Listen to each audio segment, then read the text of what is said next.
Tonton pare, daming pasahero ngayon no? Uy, oh, ba't ba ganyan ang mukha mo? Magpapasko, parang mahal na araw yung mukha mo ah. Ewan ko ba gamol, parang sa lahat ng naging biyahe natin, ito yung pinakamabigat. Talagang mabigat. Tignan mo nga naman, mapupuno na tayo. Jackpot tayo niyan. Hoy, Tonton! Ibiyahin nyo na yan. Sa isang araw pa kayo makakarating sa Mindanao. Oh, ito na. Buisit talaga tong dispatcher na to, hindi makapagantay. Hayaan mo na yan. Magre-retiro lang yan. Teka. Sandali lang. Oh, pare, may mahabol. Naku pare, sabihin mo, wala na, puno na. Nako, manang. Puno na ho eh. Sige na, kahit sa gitna lang. Sige na. Pwede ba, Tonton? Sige, isa lang naman eh.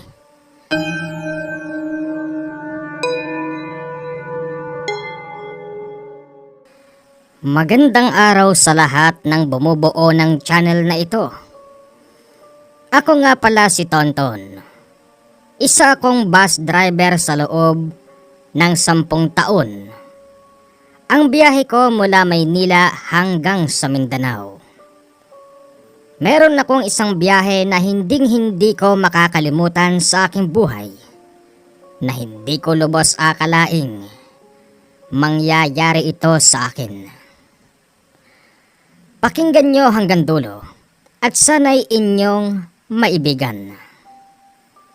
Magpapasko noon nang pabiyahe kami mula Maynila hanggang sa Mindanao. May isang matandang babae ang humabol pa sa biyahe. Ayaw ko sanang pagbigyan dahil punong-puno na kami. At lubhang ipinagbabawal yun sa sasakyan naming Roro. Pero nang nakita kong isang payat na matanda at maliit lang ang nagpupumilit sumabay sa biyahe, pinagbigyan ko na ito at sinabi ko sa aking konduktor na si Gamol na bigyan ng isang maliit na upuan sa tabi lang namin. Ay nako, salamat naman at pinagbigyan mo ko. Kailangan ko talagang makauwi sa amin bago magpasko. Oo manang, saan ho ba kayo bababa? Dyan lang sa Mindanao. Dyan lang? Dulo na ho yun eh. Basta, sige na, bumiyahe na tayo. Kita ko noon sa mata ng matanda na para bang meron itong kinatatakutan, kaya't nagpupumilit itong makaalis sa Maynila. Habang nagtitikit noon ang konduktor kong si Gamol, pakuya-kuya-kuy pa ito at papaswit-paswit habang ako'y abala sa pagmamaneho. Kayo, saan po kayo? Sa Samar po. Samar? Okay. Pinakahuling tinikitan noon ni Gamol ang isang matandang lalaki na nasa bandang dulo. Pare. Bakit pare? Jackpot tayo ngayon, no? Oo pare, talagang masasabi kong jackpot tayo. Pero katulad din ng sinabi ko kanina, sa lahat ng naging biyahe natin, parang ito yung pinakamabigat. Mabigat nga kasi nga puno tayo. Bukod pa ron pare, parang mabigat yung pakiramdam ko ngayon sa loob ng bus. Ganon? Oo pare, di ko alam kung bakit. Parang ayoko nga tanggapin tong biyahe nato eh. Pwede ba yon? Nakasampa ka na? O di sana hindi ka pumasok. Nagpaalam ka sana sa opisina. Pero hindi pwede pare. Kailangan eh. Yun na nga. Maneho ka na nga lang dyan. Sige pare. Halos nasa 10 oras na kaming nasa biyahe nung oras na yon, nang biglang marinig ko ang isang babaeng medyo umuungol. Nilingon ko yun. Pagtingin ko, tulog ang lahat ng nasa biyahe, maliban sa babaeng may kalakihan ang tiyan.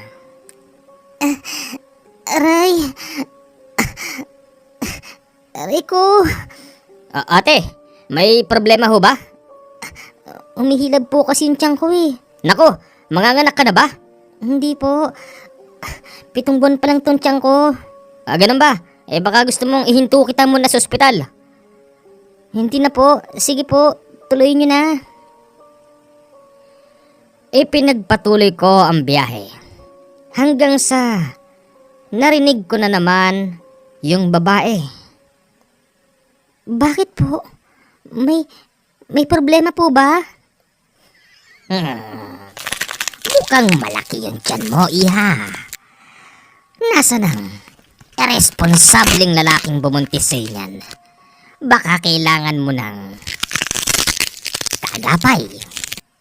Pwede ako dyan. Ha? Bakit? Bakit nagkakaganyan yung mukha mo? Dala lang ito ng kasabikan. Ako lang naman ay nagmamagandang loob. Kung pwede lang. Ha? Hindi na po. Wag na po. Hindi ko po kailangan. Ano ba yan? Ano bang nangyayari dyan? Pare, silipin mo nga. Pare, baka nagkakatuwaan lang yung mga pasahero. Nagkakatuwaan man o hindi. Kailangan mo silipin yan. Baka mamaya may mangyari dyan eh. Yari tayo dyan. Sige. Nilapitan ito ni Gamol. Tinanong niya kung bakit gumaganon yung bae. Bakit ate? Si kuya eh. Ha? Brad, may problema ba Brad? Wala naman. Napansin ko lang kasi malaki yung tiyan ng babae. Baka kailangan niya ng kaagapay sa buhay. Kung pwede lang.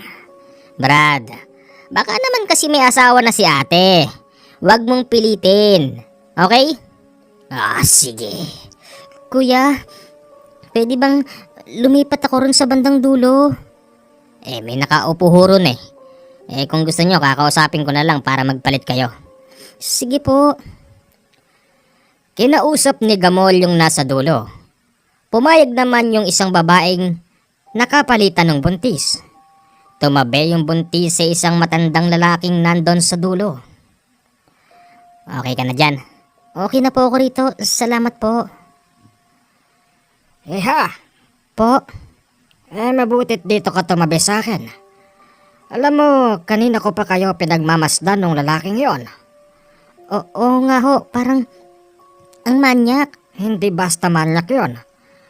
Ang lalaking yon ay may halong pagnanasa sa iyong dinadala. Po? Anong ibig niyong sabihin? Alam kong nakita mo. Kada nagsasalita siya, tinutubuan siya ng balahibo sa muka. Dito ka lang sa tabi ko. Siya nga pala. Ako si Apolinario. Elena po. Elena po ang pangalan ko. Sige, dito ka lang. Ano ba nangyayari dyan? Gamol! Wala, okay na. Natahimik ng panandalian ang loob ng bus. Habang nasa biyahe kami, yung matandang babae naman na huling sumakay sa amin. Nagsabi ito na baka pwedeng doon na lang siya sa dulo maupo. Ililipat na lang daw niya ang upuan na maliit. Baka naman pwede kasi nahihilo ako rito sa harapan. Kung pwede lang. Manang, hindi nga ho pwede. Sige na, gusto niyo bang magsuka ako rito? Manang! Pare, sige na. Ilipat mo na nga dun yan. Ay nako, buti pa itong si mamang driver may puso. Pero si mamang konduktor mukhang walang puso. Aba, Manang, pati ako ginaganyan mo. Kung pababain kita, wag naman. Sige na, doon ka na sa dulo. Tinabihan nito yung babaeng buntis at yung matandang lalaki. Nasa harap lang ng kaunti ang matandang babae. Tapos sa likod yung buntis at matandang lalaki. Mula sa aking pwesto sa harapan, dinig na dinig ko ang usapan. Ewan ko ba kung bakit ganon kalakas ang pandinig ko ng araw na yun. Buntis ka pala? Oo po. Nasaan yung asawa mo? Naku, wala po akong asawa. Nabuntis lang po ako ng boss ko. Isa po akong kasambahay dito sa Maynila. Ganun ba? Alam mo, kanina gusto ko nang makialam eh. Parang iba yata ginagawa sa'yo nung lalaki doon sa gitna. Opo eh. At bukod pa roon, hindi siya basta tao. O baka nga hindi siya tao. Bakit? Anong nakita mo sa kanya, tanda? Apolinario. Ako si Apolinario. At ako naman si Josefina. Ganun ba?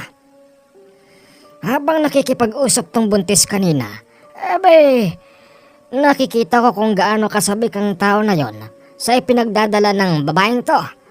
Gusto ko na nga rin sanang makialam. Habang nag-uusap sila ng ganon, yung pinag-uusapan nilang lalaki, tumayo at humawak sa bakal. Tapos naglakad, papunta sa likod.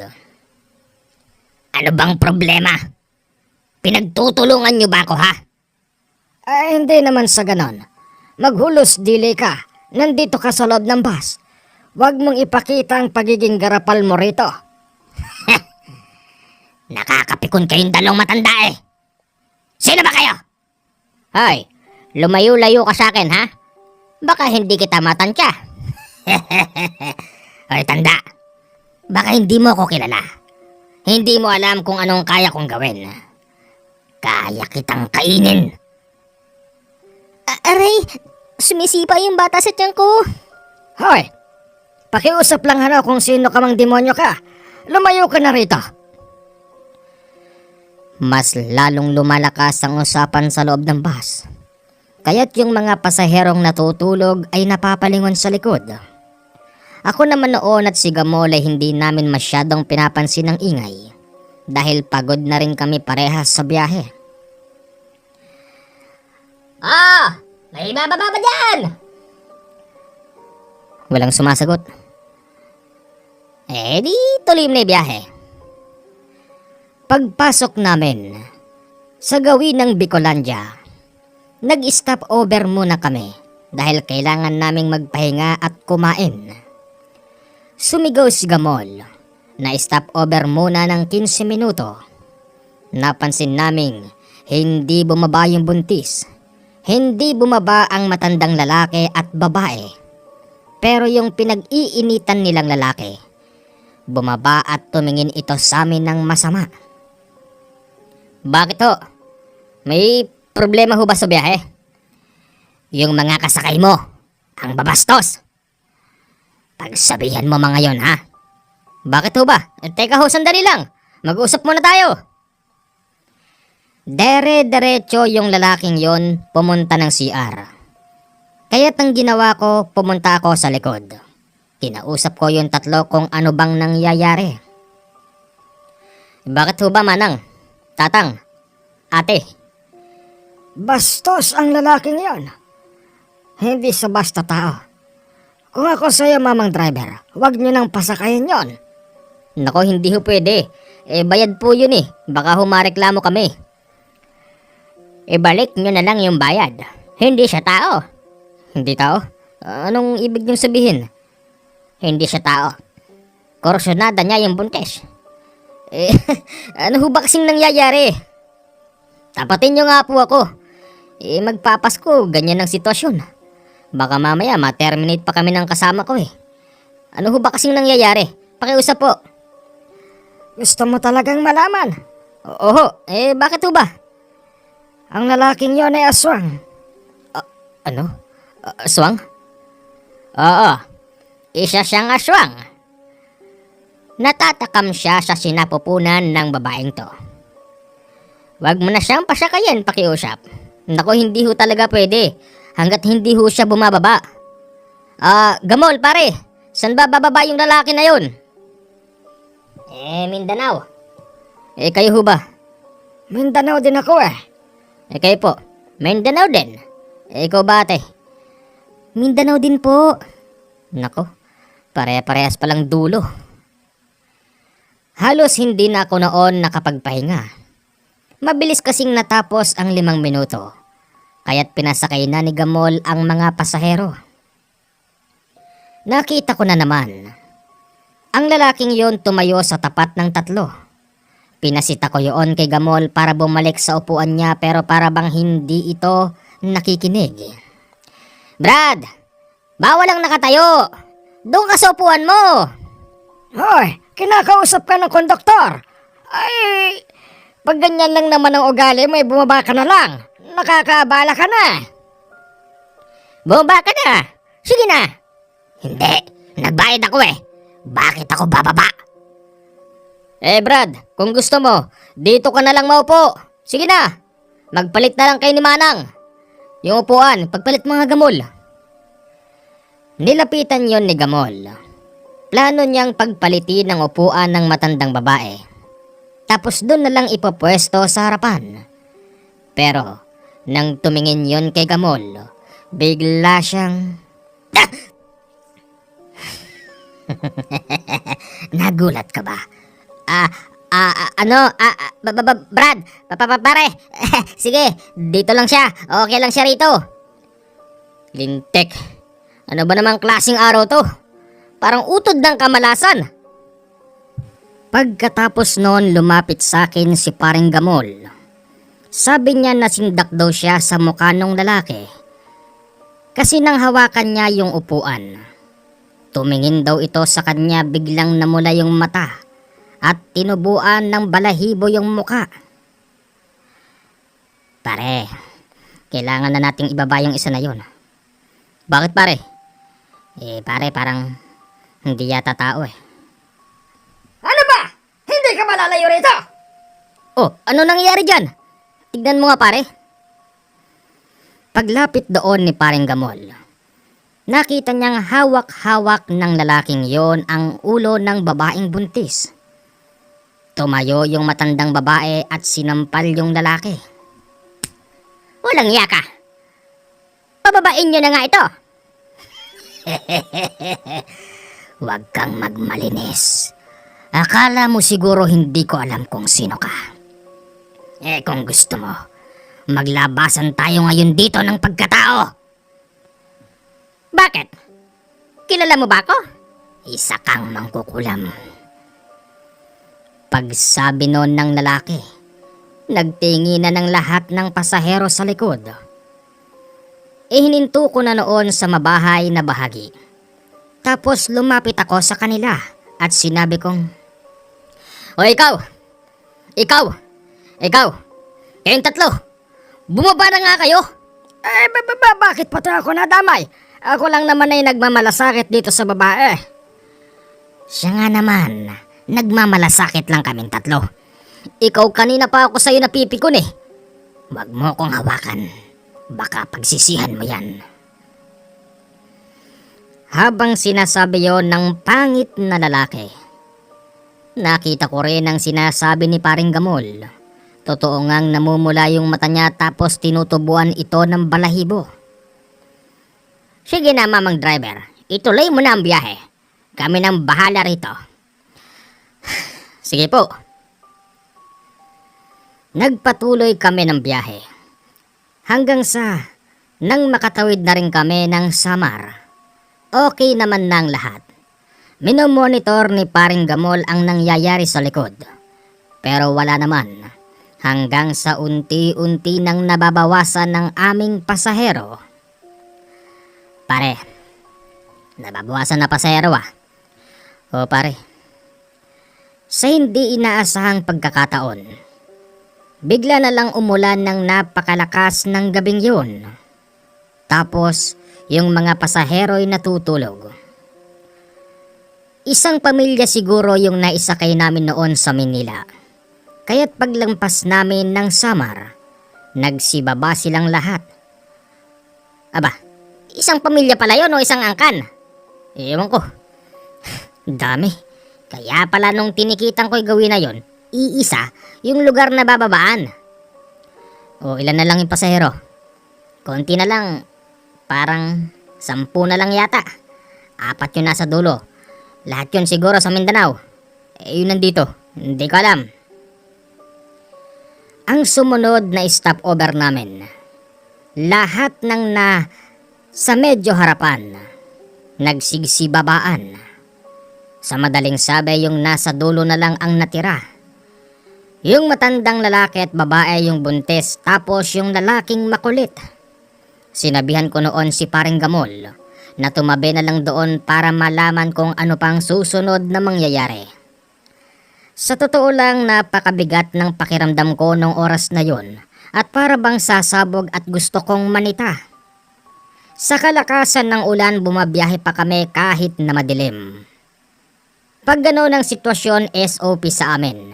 Naihinto muna namin sa gilid, lalo na't kapag sumasapit ang tinatawag na zero visibility. Yung tipong napakalakas ng ulan tapos wala kang makita sa biyahe. Ay mamang driver, napakalakas ng ulan. Baka mapano tayo, ihinto mo muna dyan. Oo. Hininto ko muna sa gilid dahil hindi na rin kaya ng mata ko ang nakikita ko habang nasa biyahe. Hindi ko naman pinatay ang makina kasi mamamatay yung aircon at baka masuffocate pa kami pare-parehas sa loob.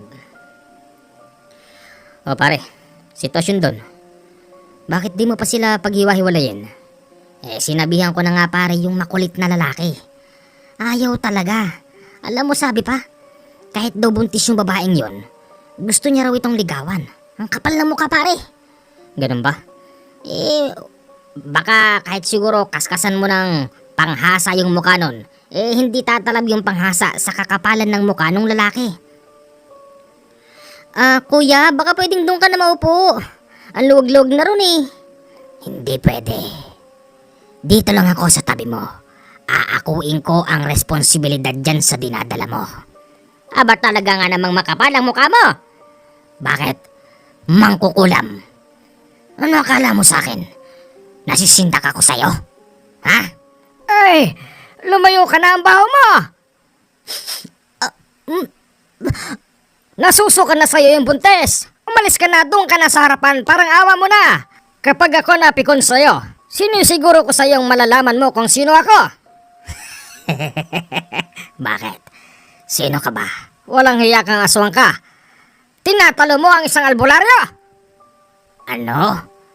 Ano? Albularyo ka kamo? Apolinaryo? Isa akong albularyo. Sa totoo lang, bababa ako dito sa Samar. Pero hindi ako bumaba dahil sa problemang ito. Hindi ko maatim na merong isang babaeng lalamunin ng aswang. Ganon. Meron pala akong kakampi. Isa akong mangkukulam. At ikaw naman ay aswang. Poprotektahan namin ang babaeng ito. Ganun ba? Kahit magsama-sama pa kayo. Yung babae pinakikiramdaman namin ni Paring Gamol. Hindi ito nagsasalita. Kaya pala natutulog ito ng mahimbing. Habang nakahinto kami nung oras na yon, nakita ni Paring Gamol na may mga tao pala sa gilid ng bus. Nung una hindi ko yun pinansin. Kasi akala ko naglilingid lang dahil sa lakas ng hangin at ulan. Pero sabi ni Paring Gamol, yung mga taong yon ay nagpapalit ng anyo. Pare, hindi ata tao mga yon! Ha? Ano? Tinignan ko sa side mirror. 4 na lalaki sa magkabilang gilid. Mapupula ang mata ng mga ito. At para bang meron silang planong pumasok. Hanggang sa nangyari na nga ang aking kinatatakutan. Kumakatok sila sa pintuan ng bus at nagpupumilit na pumasok. Wag! Wag mong bubuksan ng bus, mamang driver! Hindi tao ang mga yan! Oo, pagbuksan mo na, sige na. Hindi mo ba naintindihan, ha? Hijack to. Hijack. Hayop ka? Anong hijack ang sinasabi mo dyan? Pare, kumuha ka ng tools doon. Bangagin mo nga sa mukha yun. Pare, akong bahala dyan sa lintik na yan. Kumuha siya ng tubo sa ilalim. Nandun lang naman yon sa upuan. Nilapitan siya ni Paring Gamol at agad na hinampas sa ulo. Natahimik ang lahat ng mangyari yon. Yung lalaki naman para bang nabangenge. Luminga ito kay Paring Gamol at kitang kita ko rin kung paano nagpalit ng anyo ang lalaking yun. habang yung mga lalaki sa labas ay nagpupumilit kumatok para papasukin.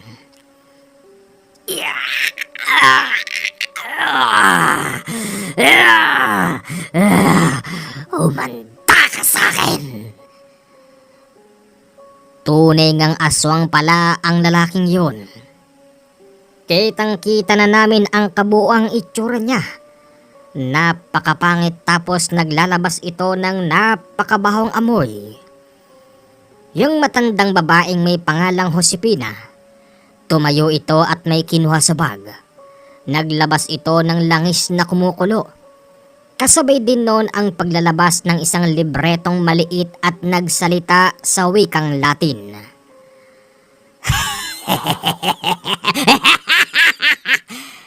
Akala mo ba, uubra sa akin ang walang kwentang Latin mo, ha? Matandang mangkukulam! Anong nangyayari? Hoy! Huwag kang tatayo. Dito ka lang. Dito ka lang. Hayop kang aswang ka? Dito sa loob ng bus nagkakalat ka? Lumayas ka rito! Lahat na yata ng alam na Latin ng matandang Josepina ginawa niya. Kami noon ng kasama kong si Gamol, nakabantay sa pintuan dahil hindi pwedeng makapasok ang mga lalaki sa labas. Nang hindi tumatalab ang orasyon ng matandang Josepina, nakita kong naglabas ito ng krus na pabaligtad at itinarak sa dibdib ng lalaking aswang.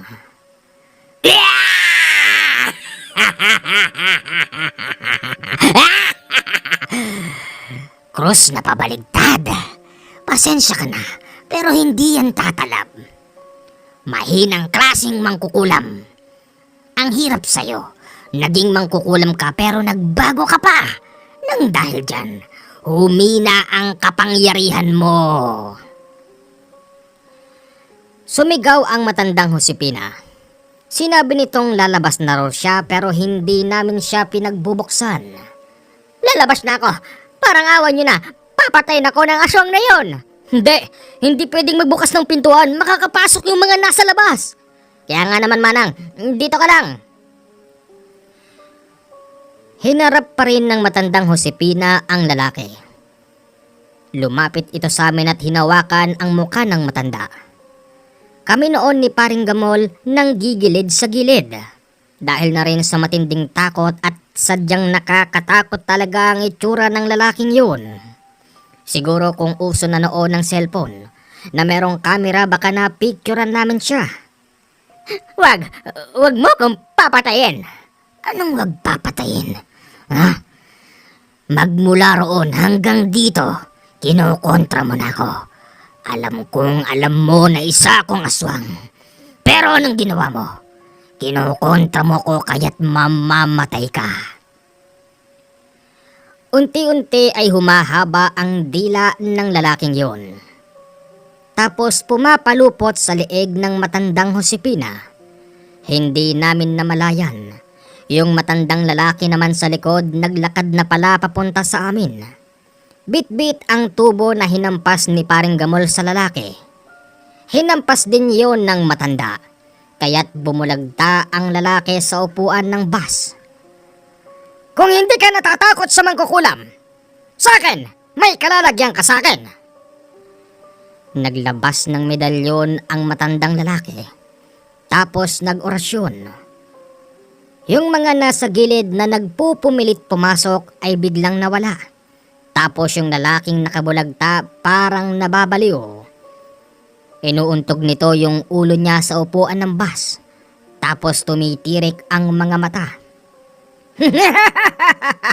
Ano, aswang? Akala mo siguro, kaya mo ko? Ano? Tumayo ka dyan! Tama na!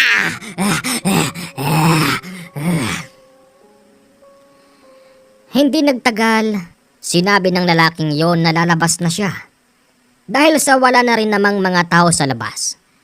Binuksan ko na ang pintuan kaya't mabilis siyang tumalon. Sa kalakasan ng ulan at kidlat.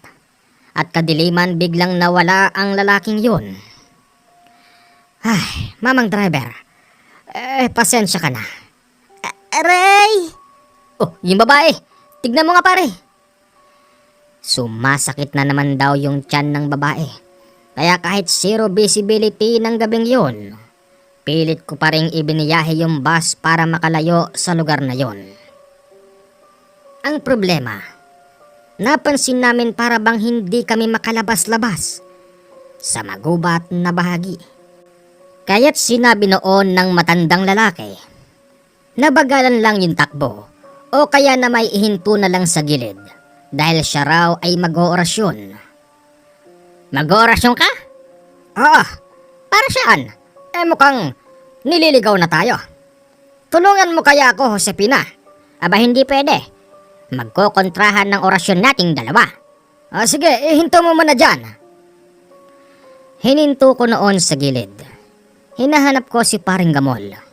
Nandun pala ito sa bandang dulo at inaalalayan yung babae. Pare, ayos ka lang ba dyan? Okay lang ako dito pare. Alalayan ko lang tong buntis. O sige pare, ikaw bahala dyan ha. Nag-orasyon na naman ang matandang lalaki. Hindi nagtagal. Sinabi niya sa akin na mag-iingat ako sa biyahe. Dahil meron daw siyang nararamdaman. Nagpatuloy kami sa pagbiyahe. Hanggang sa napahinto kami dahil may nakaharang na balandra sa gitna ng daan. Bakit? Anong problema? Manang, may nakaharang na sanga ng puno. Hindi ho tayo makakadaan. Paring Gamol, pwede bang pakitanggal mo naman yon? Pare, saglit lang. Bago bumaba si Paring Gamol, binigay ko sa kanya yung tubo. At nang bubuksan ko na yung pintuan, pinigilan ako ng matandang Apolinaryo. Wag! Wag mong bubuksan! Bakit ho? Hindi ho tayo makakadaan pag hindi ho tinanggal yun. Pain yan, pain! Anong pain? Nasisiguro ko. May nag-umang yan, huwag kang bababa. Mayayari tayo. Nararamdaman ko. Pain nga yan, inumang yan ng mga aswang. Talagang hindi tayo titigilan. Manang, di ba ho mangkukulam kayo? Pero hindi naman ganong kalakas. May kaunting alam lang. Bakit ba? Manang, bakit di nyo kulamin yung mga yun? Para matigil na to at nang makarating na tayo. Aba, hindi ganong kabilis tabla ng mga aswang. Kung ako, orasyon lang ang kaya kong gawin. Sila hindi basta ganon lang. Nasisiguro kong kaya nilang kontrahin yung pangkukulam ko. Teka pare, ano yun? Natatanglawan ng ilaw ng bus. Yung hindi bababa sa 10 lalaking naglalakad na mga hubot-hubad. Ay, mamang konduktor, balikan mo yung nasa likod, alalayan mo. Ano to? Ano tong mga to? Hubot-hubad silang lahat, Commander. As in lahat. Walang saplot. Nakita ko rin na unti-unting nagpapalit ng anyong mga yon. Ayoko namang patayin ang ilaw ng bus para makita namin ang susunod na mangyayari. Sa pagkakataon na ito, pinaandar ko na yung bus at sinagasaan ang mga taong yun. Tapos yung nakaharang, sumalabit sa ilalim ng bus pero patuloy pa rin kami sa biyahe. Matabang kahoy yun, kaya't tumatama sa gulong.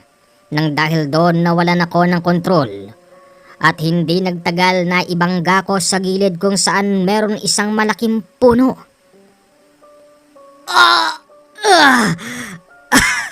Okay lang ba kayo? Okay lang ako. Okay lang ako. Huwag mong bubuksan. Huwag mong bubuksan, pakiusap. Pero basag na ho yung ibang bahagi ng bus, baka makapasok sila. Kailangan ho natin makaalis dito. Gamol! Aray! Ayos ka lang. Pare. Okay naman ako. Safe naman yung pera. Yung babae, hindi nagising. Pinagtulungan namin ni Gamol bitbitin yung babae. Tapos, nakikiramdam kami sa gilid kung meron bang magpapakita sa amin. Wala. Palagay ko namatay iba dahil nasa gasaan. Tara, bumaba tayo. Taga rito lang ako sa lugar na ito. Sumama kayo sa akin. Madali kayo. Wala na kaming pagpipilian kung hindi sumama kay Tandang Apolinario. Katulad nga ng sinabi niya, bababa raw sana siya sa banda ng Samar. Pero hindi siya bumaba ng dahil sa sitwasyon. Pumasok kami sa loob ng kagubatan kahit na napakalakas ng ulan. Bit-bit ko noon ang buntis na babae at yung mga gamit naman bit-bit ni Paring Gamol. Tinahak namin ang napakadilim na kagubatan. At ang nagsisilbing ilaw lang namin noon, yung malakas na kidlat na nanggagaling sa kalangitan. Halos 1 oras kaming naglalakad nang marating namin ang pababang bahagi. Dito muna tayo. Doon tayo pupunta sa gawiran. Manong, safe ba tayo ron? Kailangan makarating tayo sa lugar na yon. At bukas na bukas kailangan makabalik din kayo at mag-report. Siya nga pala. Okay lang ba yung babae? Okay lang ho siguro. Walang malay. Manong, dalian nyo na. Nararamdaman ko. Nariyan na sila. Sige. Bago kami makarating sa itinuturo ng matandang Apolinario, naramdaman naming may sumusunod. Kaya ang ginawa ng matandang Josepina, nag-orasyon na naman ito. Sabi niya bilang isang mangkukulam, gagawin niyang lahat para kulamin ng mga yun, kahit hindi sila basta tinatalaban. Ako nung oras na yon, hirap na ako sa pagbibit-bit sa babaeng walang malay. Ayun na sila, Tonton! Hindi sila makakalapit dito. Nasisiguro ko yan! Mabuti na lang. May sumalubong sa amin na isang grupo ng mga lalaki na nung unay pinaghihinalaan ko rin ng mga aswang. Pero ayon kay Tandang Apolinario, yun daw ang kanilang Kapitan del Barrio. Huwag kayo matakot. Sila kapitan yan at ang mga bantay bayan. Kapitan! Sino yung mga kasama mo? Tandang Apolinario. Kapitan, mamaya ko na sasabihin, may sumusunod sa amin. Okay lahat, magsisikalat kayo. Salubungin ang sumusunod. Nakapasok na kami sa loob ng bahay ng matandang Apolinario. Okay naman kami. Ang problema ang matandang Josepina. Hindi ito mapalagay. Apolinario. Bakit? Josepina? Baka naman pwedeng pakitanggal mo naman yung ibang nakasabit na pangontra mo. Alam mo naman. Mainit ba? Bayo, nakakapasok. Kanina ko pa gustong magreklamo. Hindi po pwede. Kung gusto mo, doon ka na lang sa isang kwarto. Doon ay walang nakasabit na pangontra. Sige. Nako. Para akong masusunog dito Pasensya ka na. Tandang Apolinario. Di ba albularyo ka? Bakit? Baka naman meron kang paraan para magising itong babae. Ang himbing ng tulog Basang-basa siya, kailangan natin siyang palitan.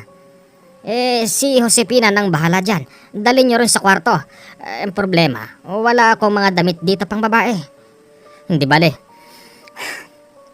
Pwede na siguro yung kahit ano. Manang Josepina? Ano yan? Pakibihisan nga po itong si Elena. Sige, dali mo lang dito. Salamat naman at ligtas tayo. May tao po. May tao. Tandang Apolinario! Buksan mo ito! Nandyan na! Sino ba yung mga sumusunod na yon? Hindi ko alam kung mga taon labas yata bakit naman kayo sinusundan? Anong problema?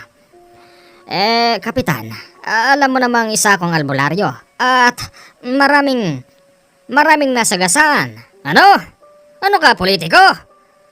Albularyo ka lang, Apolinario. Kaya walang pakialam sa'yo ang taon labas. Kung isa kang mayaman na tao at politiko, maniniwala pa ako sa sasabihin mo. Ano ba talagang nangyari? Sino ba mga yon? At bakit ganon mapupula ang mga mata? Aswang. Aswang ang mga yon. Aswang? Bakit di nyo agad sinabi? Di sana pinagbabaril namin ang mga yon. Nandyan pa ba? Tinutugis sila ng mga bantay bayan ko. Nakoy, kapitan. Hindi ko naman gustong mangyari to, pero pasensya ka na. Bukas na bukas. Aalis na rin naman ang mga ito eh. Siya nga pala, Kapitan. Pwede bang sumadya ka sa bayan? Pakireport naman yung nangyaring aksidente ng bus dito lang din sa bayan natin. Sige, akong bahala dyan. Kapitan, ako ho yung driver. Ito po driver's license ko. Ako po yung konduktor. Ito po yung lisensya ko bilang konduktor. Baka pwede, Kapitan, pakisabi, magpunta mga otoridad dito para may imbestigahan. Sige, akong bahala dyan. Inaasahan namin na aaksyonan kaagad ng Kapitan Del Barrio ang naging reklamo namin. Kaya nga't yung driver's license ko ay binigay ko sa kanya. Tandang Apolinario, sigurado bang safe tayo rito sa bahay mo? Hindi ba talaga tayo mapapasok ng mga yon? Sigurado ako. Hindi nila kayang pasukin ang bahay ko. Marahil makapaglilibot sila rito sa buong baryo. Pero sa mismong loob, malabo silang makapasok dito. Salamat naman ho kung ganun. Hindi nagtagal. Tinatawag kami ni Aling Josepina. Ayon sa kanya, naglilikot daw yung nasa tiyan ng babae.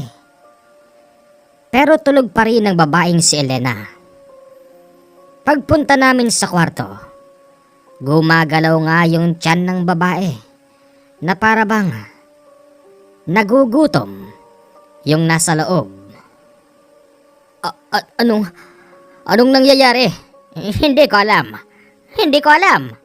Sa palagay ko, kaya ini-interest ng aswang ang nasa napupunan ng babaeng to. Hindi kaya't aswang ang ama nito at aswang din ang bata. Hindi naman ho siguro. Ang pinagtataka ko lang, kanina pa hindi nagigising yung babae. Bakit kaya?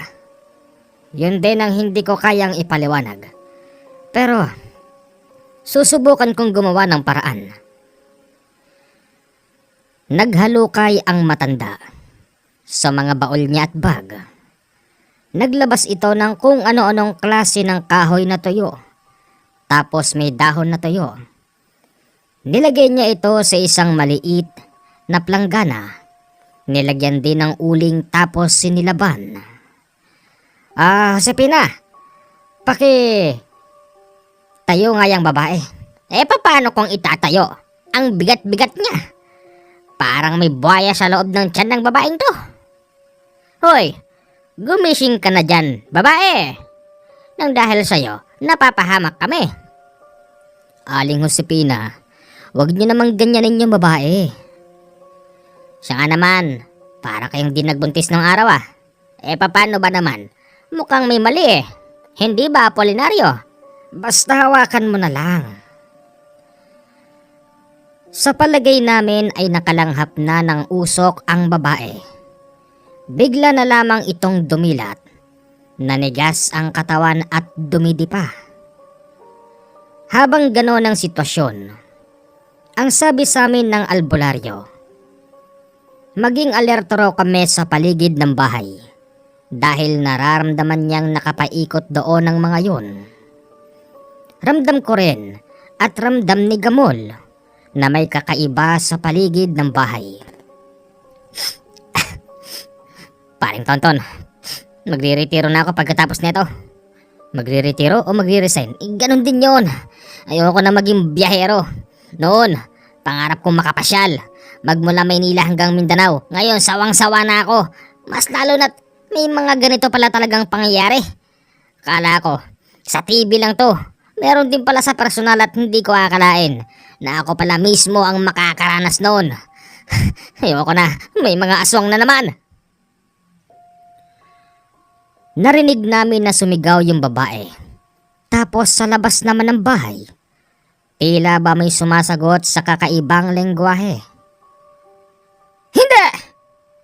Bakit ho? Tama ako ng hinala. Ang babaeng ito.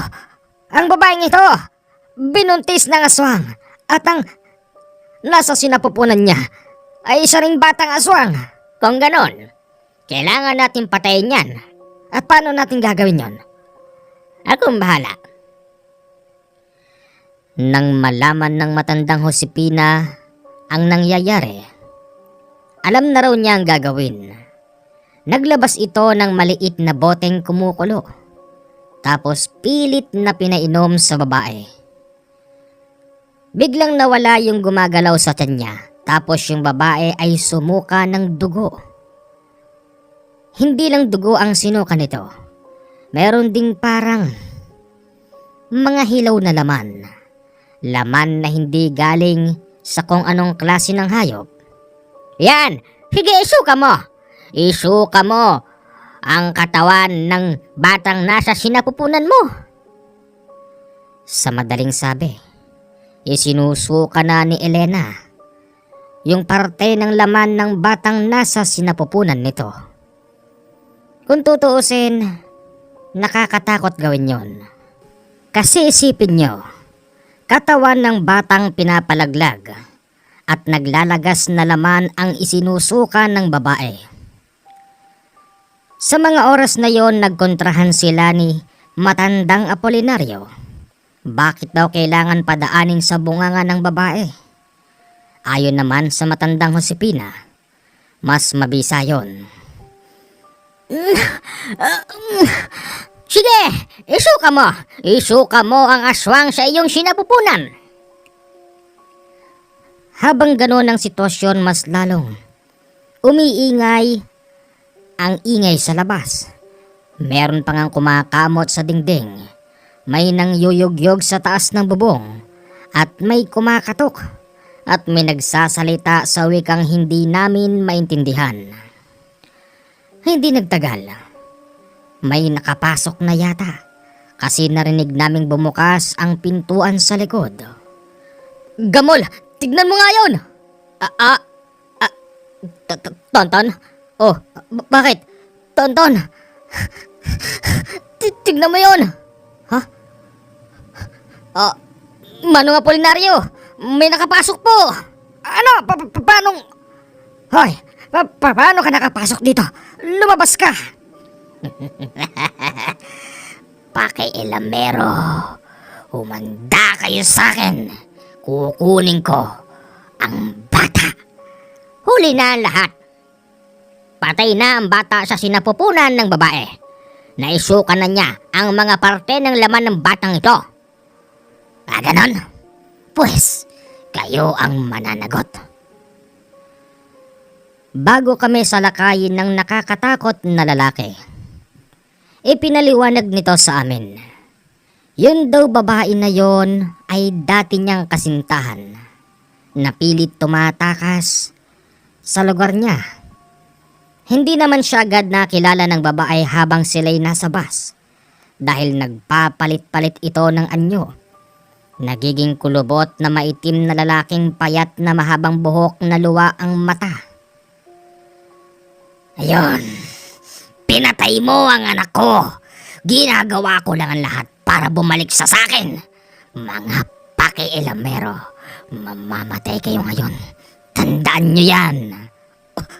Hindi kami kasama dyan. Kasama kayong dalawa. Dahil sa mas malapit sa kanya si Paring Gamol, agad niya itong dinakma sa dibdib. Hinagis niya ito sa bintana kaya't nasira yung bintana, dahilan na rin ng pagpasok ng iba pang mga kasama nun. Napuno ang bahay ng matandang Apolinario ng purong nakakatakot na lalaki.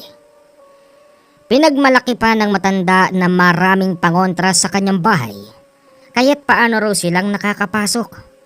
Ayon naman sa mga lalaking yun, mahinang pangontra lang ang nakasabit at hindi sila basta tatalaban. Bruto, kunin mo na ang asawa mo. Sige, pero patayin niyo muna sila. Hindi ito ang nasa usapan natin. Paano hindi? Patayin niyo! Sinalakay kami ng iba. Ako noon ramdam kong may tumira mula sa aking likuran. Para bang nawarak ang balat ko sa likod. Ramdam kong tumutulo ang sarili kong dugo. Habang ang matandang Apolinario at Josepina, parehas lang nasa loob ng kwarto at nag-oorasyon. At nung pare-parehas na kaming sugatan, narinig namin ang boses ni Kapitan. Hoy! Sino kayong mga nandyan sa loob? Magsigsilabas kayo rito! Si Kapitan yan. Kung kayong albularyo at mangkukulam ay walang magawa, ang isang simpleng tao pa kaya ng katulad nun may magagawa. Sige, salubungin niyo ang Kapitan Del Barrio.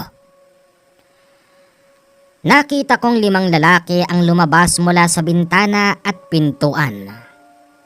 Sinalubong sila ng sunod-sunod na putok, kaya't nagsigsitumbahan ng mga yon. Pero dahil sa bala yon at walang sariling isip, wala itong sisinuhin kahit sino ang tamaan. Tinamaan ako noon sa braso. Sa bandang gilid naman ng bewang tinamaan si Gamol. Ang matandang albularyo naman sa likod. Si Josepina sa hita. Lahat kami noon bulagta na maliban pa sa ibang mga aswang na hindi tinamaan. Ayos lang ba kayo rito? Kapitan, tinamaan kami ng baril mo. Ano? Hindi ko sinasadya. Walang isip ang bala. Walang sisinuhin. Tumakas na sila. Binitbit ang babaeng buntis. Ipinag-utos ng Kapitan Del Barrio na tugisin ng mga yon. Hinabol naman ito ng mga bantay bayan. At mula doon sa aming kinalalagyan, dinig namin ang malakas na sigawan at putukan. Kapitan, dalhin mo kami sa ospital. Hindi na kailangan. Baka nakakalimot ka. Merong doktora dito sa ating baryo.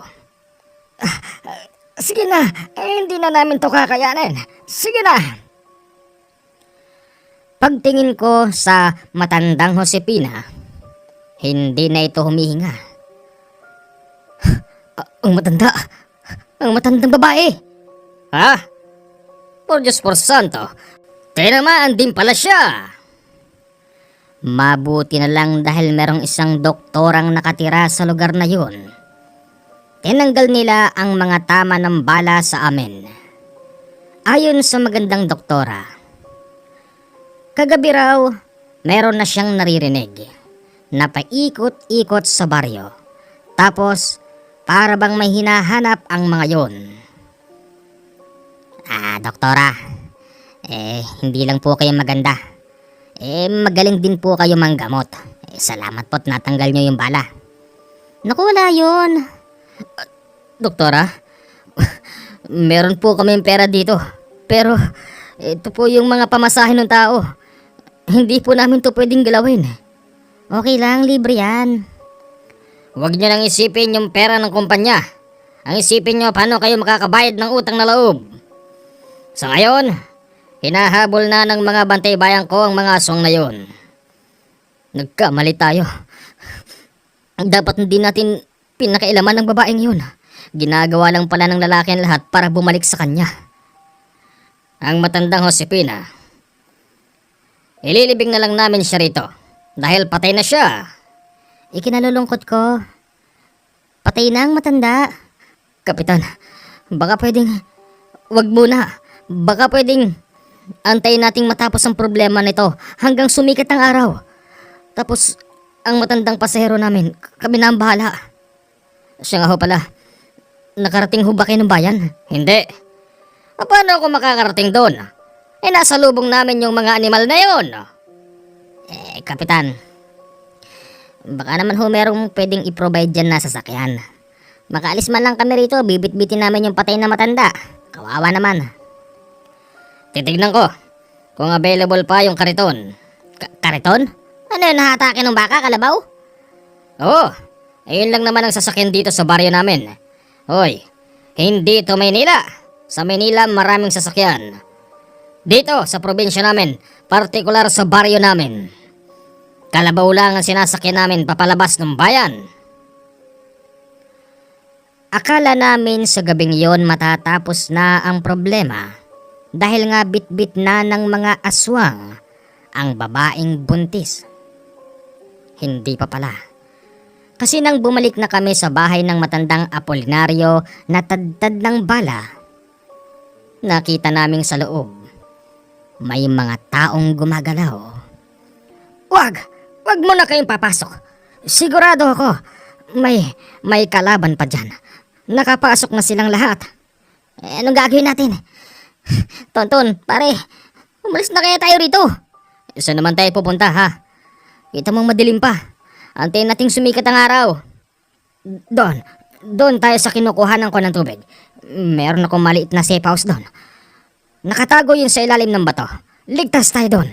Dapat kanina pa. Pagpunta namin doon, nakatulog kami ng bahagya hanggang sa sumikat na ang araw.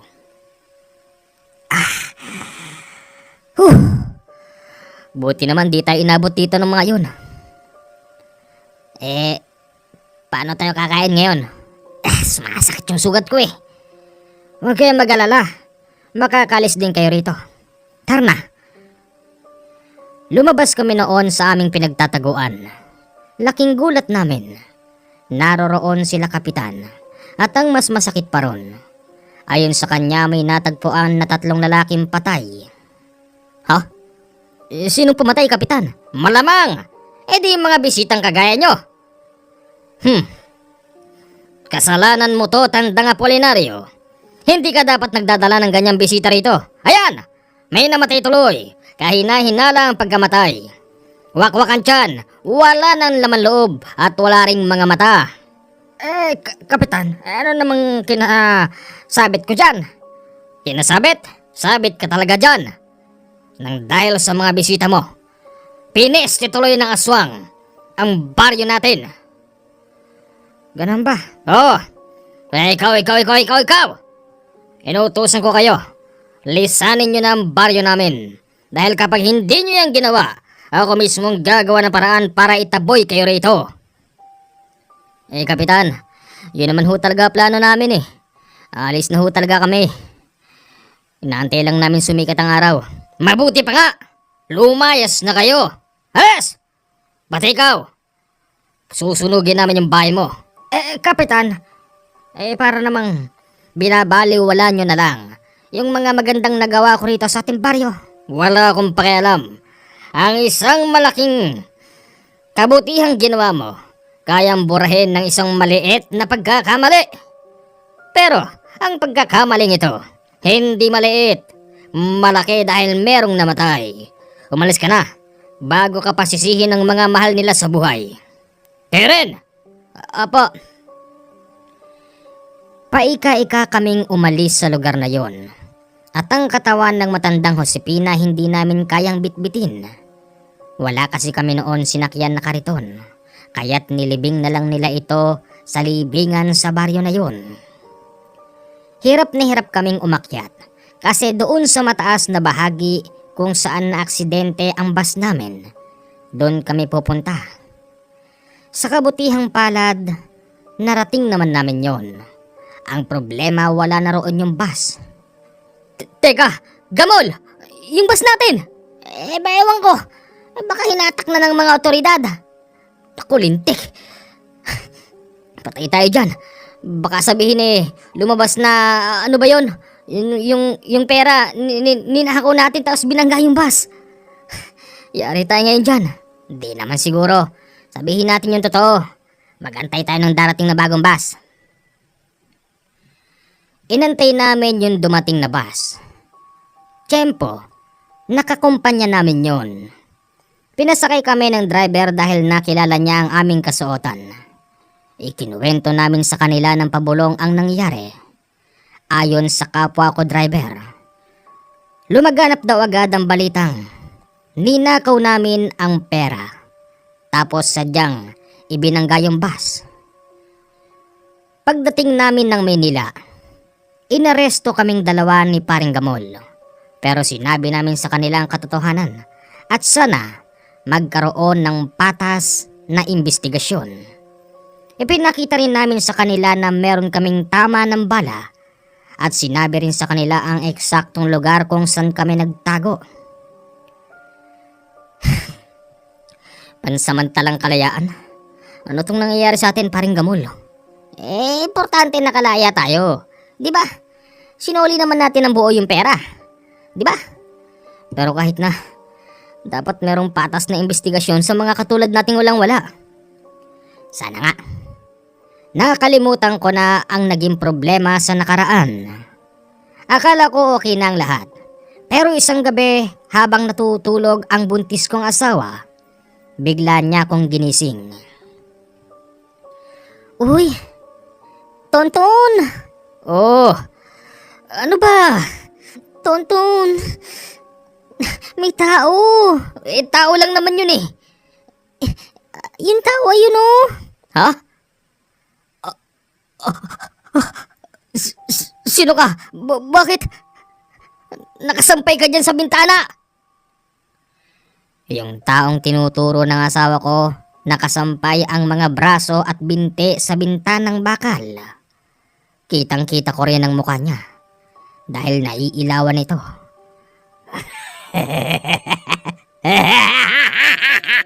Hindi pa tayo tapos. Magbabayad ka. Pinatay niyo ang anak ko. Sa palagay mo, matatakot ako sa'yo? Maraming tao rito. Hindi ako natatakot sa'yo. Teka, asan ba yung kutsilyo ko? Ito.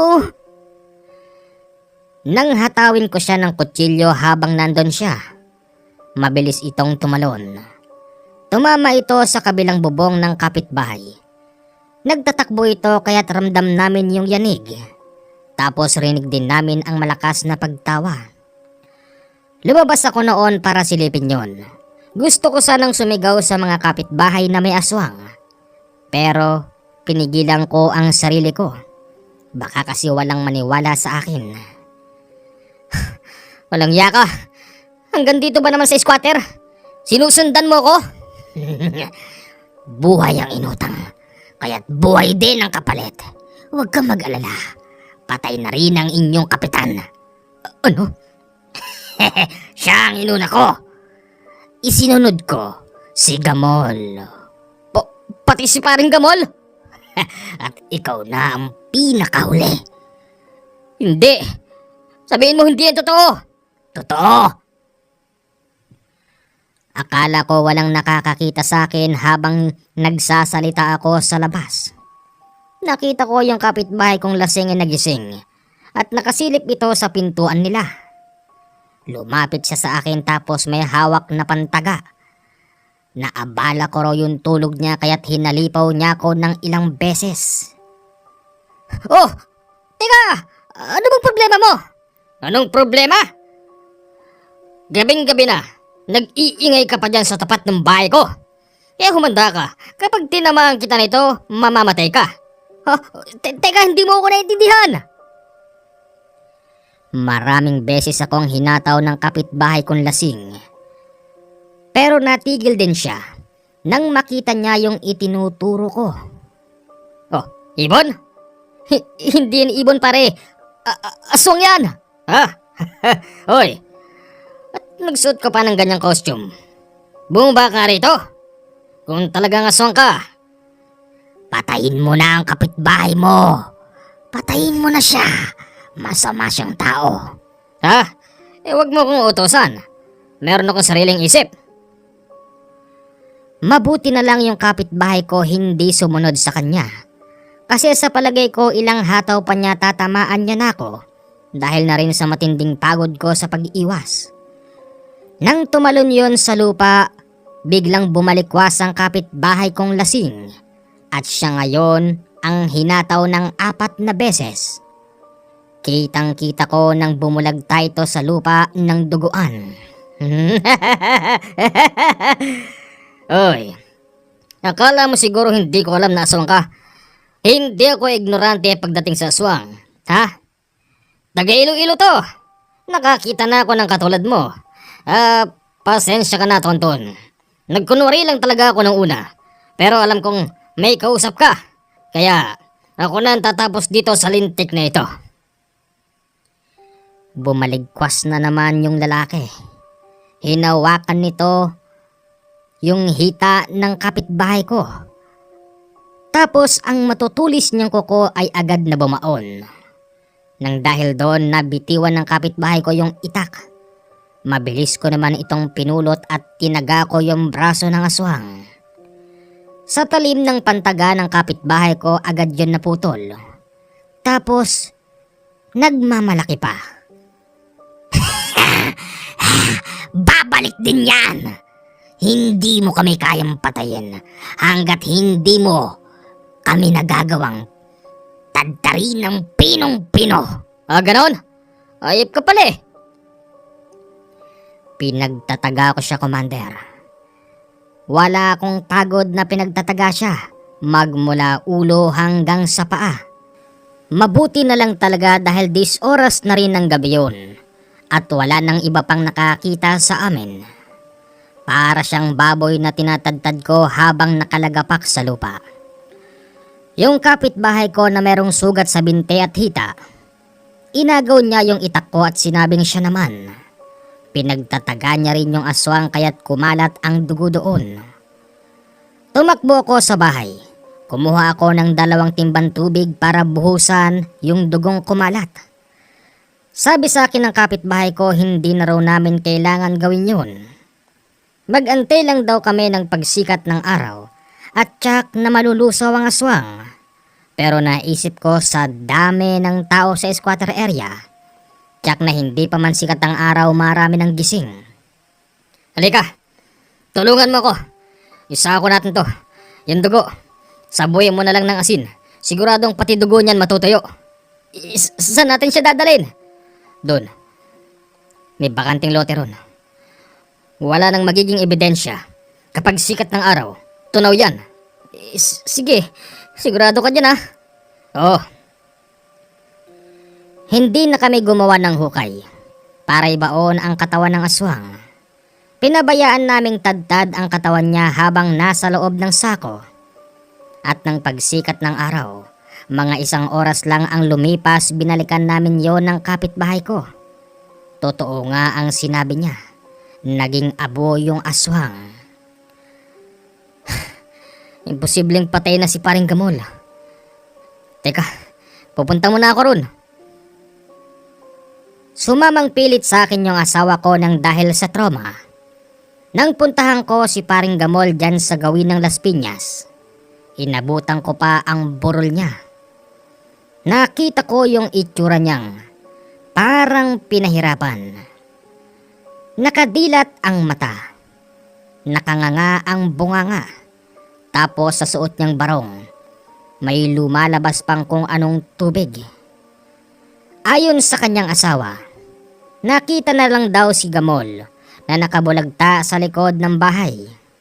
Wakwakan tiyan, dilat tapos nakanganga. Ang tao kapag binurol hindi na dapat pang nakadilat o kaya naman nakanganga. Pipilitin kasi ng imbalsamador na ipikit at iikom ang bunganga nila.